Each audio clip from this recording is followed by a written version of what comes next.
এটা আজকে সত্যি আমাদের জন্য অত্যন্ত একটা দুঃখের দিন, কারণ আমরা এই দ্বাদশ জাতীয় সংসদের দ্বিতীয় অধিবেশন প্রথম দিনেই আমাদের শোক প্রস্তাব নিয়ে আসতে হলো। আমাদের মাননীয় সংসদ সদস্য জনাব আব্দুল হাই সাহেব, যিনি বারবার ঝিনাইদহের মতো একটা প্রতিকূল জায়গায় তিনি বারবার নির্বাচিত হয়ে এই সংসদে এসেছেন। সেই অষ্টম, নবম, দশম, একাদশ, দ্বাদশ জাতীয় সংসদ, দ্বাদশ জাতীয় সংসদে তিনি জয়ী হবার পর শুধু একবারই পার্লামেন্টে আসতে পেরেছেন, তারপরে তিনি অসুস্থ হয়ে পড়েন। তার চিকিৎসার জন্য অনেক চেষ্টা করেছি, দুর্ভাগ্য যে তিনি আমাদের ছেড়ে চলে গেলেন। ছাত্র জীবন থেকেই ছাত্রলীগের সদস্য, স্কুল জীবনেই ছাত্রলীগ করতেন, ছাত্র সংগঠন করা। জাতির পিতা যখন 6 দফা দেন, সেই 6 দফা বাস্তবায়নের আন্দোলন থেকে শুরু করে প্রতিটি ক্ষেত্রে তার অবদান রয়েছে। 6 দফা দেওয়ার পর জাতির পিতা বঙ্গবন্ধু শেখ মুজিবের বিরুদ্ধে আগরতলা ষড়যন্ত্র মামলা দেওয়া হয়।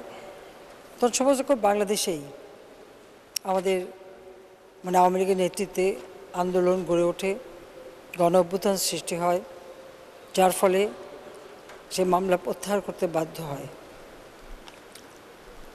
এবং তিনি ছাত্রলীগের পর কেসি কলেজে ভিপি নির্বাচিত হন। ওখানকার কলেজ সংসদের ভাইস প্রেসিডেন্ট নির্বাচিত হয়েছিলেন। তাছাড়া ছাত্রলীগের প্রেসিডেন্টও ছিলেন। জাতির পিতা যখন মুক্তিযুদ্ধের ডাক দেন এবং স্বাধীনতা ঘোষণা দেন, তিনি মুক্তিযুদ্ধে অংশগ্রহণ করেন। আমার মনে হয় এখানে তার নামের প্রথমে মুক্তিযোদ্ধা কথাটা লিখে রাখাটা ভালো, কারণ তিনি সরাসরি যুদ্ধ করেছেন এবং ঝিনাইদহের মতো ওই জায়গায়, ওখানে আমাদের অনেকে এখানে আরও আছে তারা মুক্তিযুদ্ধে অংশগ্রহণ করেছেন। এরপর মুক্তিযুদ্ধে ফিরে আসার পরে তিনি যুবলীগের আহ্বায়ক ছিলেন, যুবলীগ সংগঠনটা গড়ে তোলেন। এরপর যুবলীগের সভাপতি দায়িত্ব পালন করেন। পরবর্তীতে আওয়ামী লীগের সাধারণ সম্পাদক নির্বাচিত হন। আমি আকাশে আসার পর থেকেই তাকে সব সময় আমি সক্রিয় পেয়েছি এবং এরপর ঝিনাইদহ আওয়ামী লীগের সভাপতি নির্বাচিত হন। মাননীয় স্পিকার, আসলে ঝিনাইদহ সম্পর্কে বলতে গেলে ঝিনাইদহ ছিল এখানে একদিকে যেমন সর্বহারা, তার উপর 1975 সালে জাতির পিতা বঙ্গবন্ধু শেখ মুজিবকে হত্যার পর অবৈধভাবে ক্ষমতা দখল করে যখন জিয়াউর রহমান নিজেকে রাষ্ট্রপতি ঘোষণা দেয়, আওয়ামী লীগের নেতা কর্মীদের উপর অকথ্য অত্যাচার চালায়। একদিকে যেমন একটার পর একটা কু হতে থাকে সেনাবাহিনীতে, সেখানে মুক্তিযোদ্ধা যারা অফিসার সহ অনেক সৈনিক তাদেরকে হত্যা করে, বিমান বাহিনীর অফিসার এবং সৈনিকদের হত্যা করে, আর সেই সাথে আওয়ামী লীগের উপর।